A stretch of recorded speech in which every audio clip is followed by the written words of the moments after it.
We started the Moving Forward project at the beginning of 2014 with the view to help people facing disabling barriers get back into employment. We found it a particularly interesting exercise as well, as although we had a lot of emphasis on physical disabilities, there's a lot of underemphasis in the system, especially the political system, on mental health, especially anxiety, confidence and self-esteem. So this is what we kind of focused on in our sessions. Well, first of all, let me begin by saying I'm John, I'm 26. I was educated at Equal High School, which is now Equal Academy, East Norfolk Sixth Form College, and then went on to do my degree at City College, Norwich. My name is Katrina West and I am 42 years old. I went to Clare School in Norwich. After finishing the sixth form at 19 years old, I went on to a YTS scheme which helped me get a work placement into a solicitor's, which turned into 3 years employment. After that I had a few jobs, but due to getting ill with ME and anxiety, all I could do was small voluntary places and small jobs which didn't last very long. I'm Poppy Rose. Actually, Poppy Rose. There's two names, right? Anyway, background. As you see, I'm transgender. I've had gender dysphoria all my life. And what brought you to the project? The reason I came actually was because I was interested. I wanted to get my CV done, and I also was interested in the part that we said about interview techniques. A couple of years ago, I lost my job, and I was working for a big insurance company in Norwich, and they've got 20 years experience in IT. Unfortunately, due to the climate and the current economic situation, you know, I had to go. Yeah, my name is Nick West. I am 38 years old and I originally come from Parkside Special School. I originally had no grades, I had no GCSEs and no A-levels. And what were the disabling barriers that you personally found about finding employment? I found it very difficult to find employment because I had no GCSEs or any A-levels. Therefore, when I looked at a job, I thought, oh okay, they require English level 2 and higher and Maths level 2 and higher. So what were the disabling barriers that you personally faced around finding employment? The barriers I faced was with how to get back and forth to work and back, and how long hours I could cope with. I also needed understanding, as I sometimes needed to be shown more than once how to do a task. Oh, what did you do your degree in, if you don't mind me asking? That's fine. Business computing. Oh, brilliant. So you've got a bit of a varied past. What are your disabling barriers? What would you say that you personally find disabling about accessing employment? Well, I have been diagnosed as having Asperger's syndrome, dyspraxia and social anxiety disorder, which essentially makes me both physically tenuous, because my coordination is not all it should be, and socially tenuous, because I find social situations quite difficult. I've got my kind of professional skills that can just walk from one job into another. They can get me good as a day-to-day contractor. I was applying for jobs left, right and centre, and I was getting people ring me up every day. And as soon as I found that I had a problem with ability, that lead then went cold, and subsequently, you know, that was subsequently that was that. It didn't put me off trying, because I kept trying, you know, chasing various jobs, came to London, went running to the BBC, all sorts of things. But yeah, it's hard because on paper, I'm qualified, yeah, people want to know my skill set will allow me to go in, sit down quietly, do what I do, and that's about how I'm facing. What disabling barriers had you experienced? Well, you see, I always come at a different angle than everybody else. I aren't really disabled, but I have a disability in how society sees me. And to be honest with you, that I think is a greater disability than any disability I can have, because there is no immediate cure. You know, I can't get sort of work to help me work. I have to somehow overcome that barrier that society has against me, which is, I'm glad, is slowly being broken down, but that is my biggest problem, and which is really why I was on ESA rather, because of depression, because it caused a lot of depression, etc. We work together with our participants in groups, one-on-one appointments, with social activities. So there's a bit of a mix of seriousness, fun, laughter, making friends. And we become quite a close, cohesive group. We got to know each other extremely well, and we also incorporated a bit of peer support there, so we shared our knowledges and experience. My social anxiety means it's very difficult for me to go out in public places, particularly crowded public places, so I don't often get out and meet people. Consequently, I've got a very restricted social life.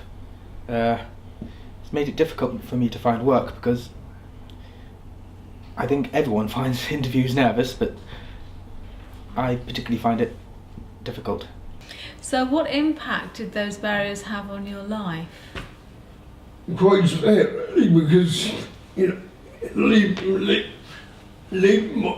my old job. I thought, yeah, great. You know, we're working next week at least. Put some money in the bank, thinking, you know, yeah, I'll be fine, but another job didn't come along. So you find you have to live on that redundancy, unfortunately, until it dwindles and dwindles days and nothing. Yeah, quite expensive. It basically means that I could only go for like part-time jobs, like cleaning jobs, and I knew for a fact that I did not want to become a cleaner. We work together with our participants in groups, one-on-one appointments, with social activities. So there's a bit of a mix of seriousness, fun, laughter, making friends.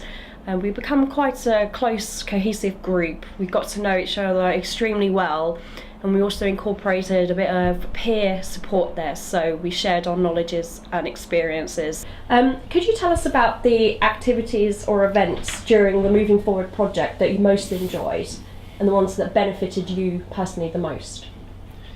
Well, I think the Moving Forward programme was good in that it was balanced between practical activities and social activities. Practical activities such as the disclosing your disability, because that is a particularly tricky question for me, because Asperger's syndrome is still to some extent misunderstood, so I have to be careful at what stage I let that on. The coaching session was great, making session was great, and get me the confidence to grow, because I learned one thing: there's nothing wrong with me. It's society. I personally enjoyed getting to know other people from the course and the social events. And what was the most useful thing to you?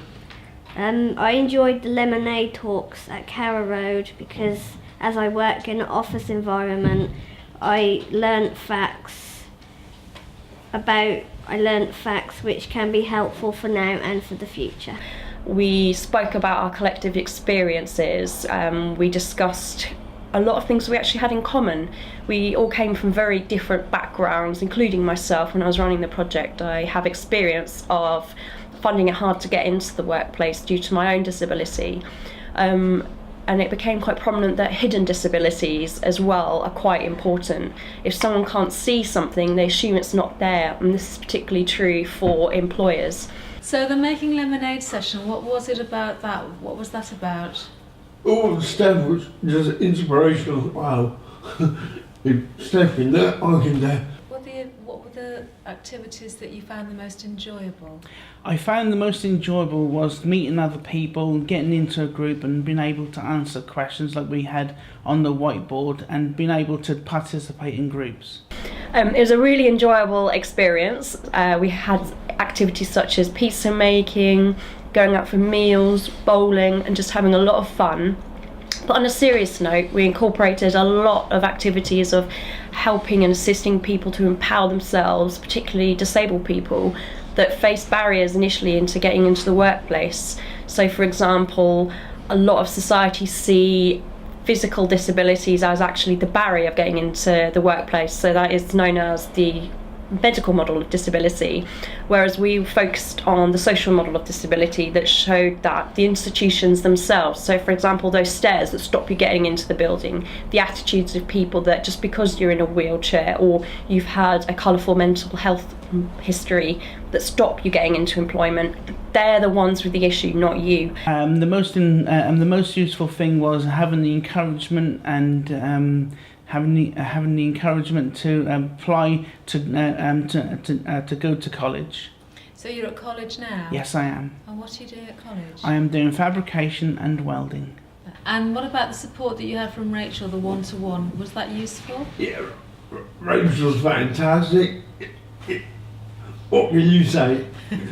The only thing, as Rachel, she's there. Brilliant. They were very supportive, very knowledgeable. So I always knew I'd be able to turn to them if I needed any particular help. Yeah, I can't speak highly really. And how useful did you find the one-to-one support that you had from Rachel? I found it helpful as I was going through a bad stage in my life, and just talking to someone just helps you get out your emotions and sorts you out for the future. You have the confidence to know that I can do it. We discussed a lot of issues in our group sessions. So for example, we had a lot of stuff on how to productively write a CV and to positively portray a disability, but not actually making it the main emphasis. We wanted people to actually focus on their qualities and not define themselves as a disability or a set of health issues. We wanted them to focus on a holistic view of who they are and what they wanted out of life. And although even in this sort of economic climate it's going to be quite difficult to get a job anyway, that having a disability needn't be the first barrier that you face, that there's always hope out there and you can keep on going. So what impact has the project had for you? What has happened since you've been on there? Well, since I've been on the project, I've actually taken a volunteer role. And I'm working for Equallives, plus another organisation called Roofer. And I'm doing the website for Roofer on, which is coming as nearly a promise. Anything Equallives, such as designing leaflets and flyers. I've done the time for change. I've done disability history. Yeah, filming, which is like turn it into something more substantial. It's really good. Well, as you say, I volunteer at Equallives, so my confidence is, we've not exactly rocketed upwards, has now got to a level where I am able to stay myself in a work environment. I help out here at Equallives, volunteering on the South Norfolk Advice Project.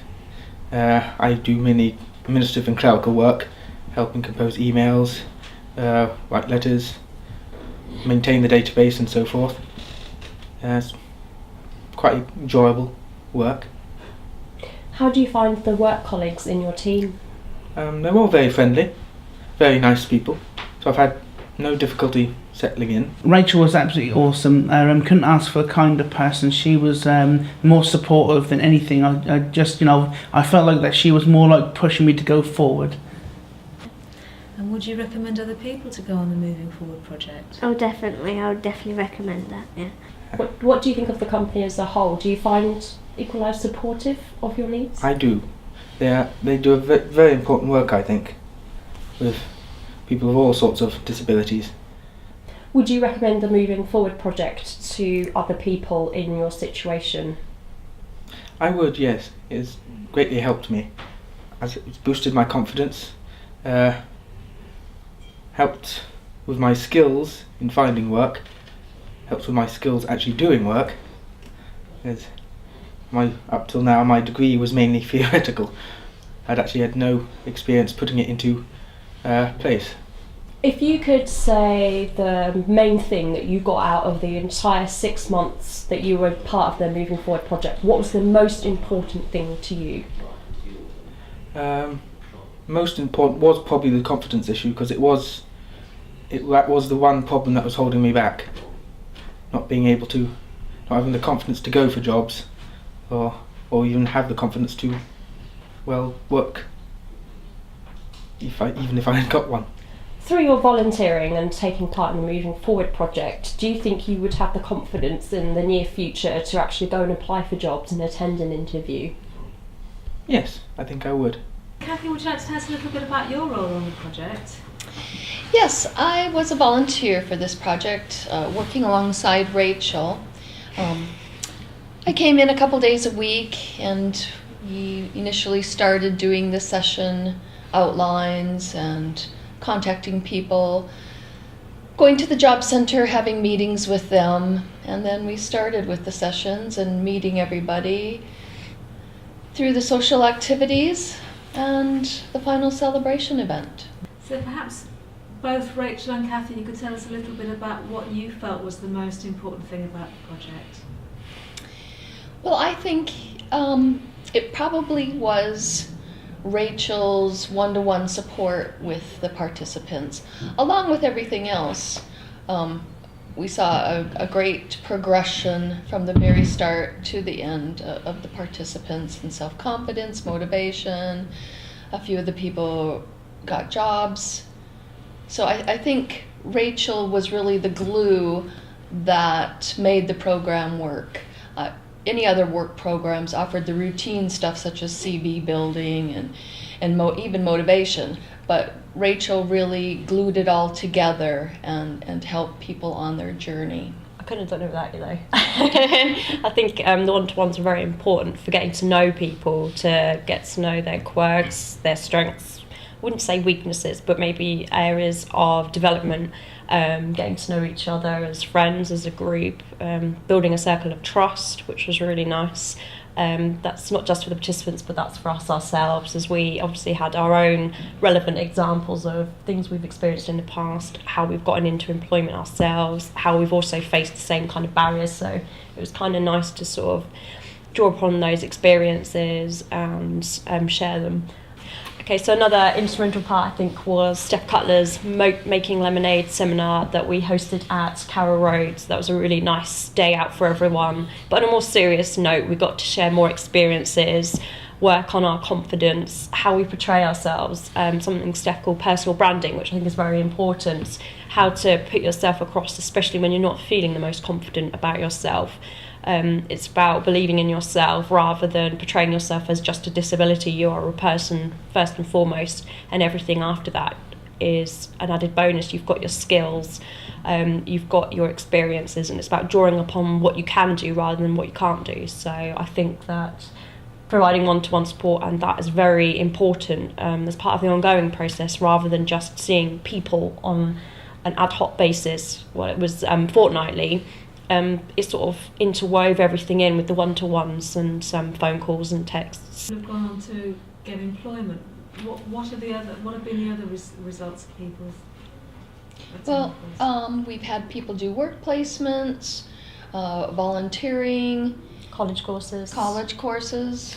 Yep, So it's all been sort of really good. I mean, I wouldn't say necessarily it was all us. It was mostly on their part. We just gave them an extra bit of self-empowerment, a bit of support and advice if they needed it. It was all down to themselves, re-exploring what they can do and just reminding themselves that they are able. And they had a workbook as well. Can you tell us a little bit about that, the resource book? Yes, at the end of the program, Rachel designed a little kind of a annual of the... Yeah, with all the information in, we had all the resources as you can look back on. So, for example, CV hints and tips, advice of how to positively portray a disability or a health condition. It had bits and pieces in there about interview tips, covering letters, for example, just as a memory aid after the course had ended. So once the course date ended, it didn't just stop there. It's something for people to look back on for sustainable effect. So, and to show that they're not forgotten. We had some rather lovely pictures of ourselves in the back. and I think peer support has been something that has been ongoing since the program ended. So very sustainable in that. There's been fabulous friendships formed because of the program.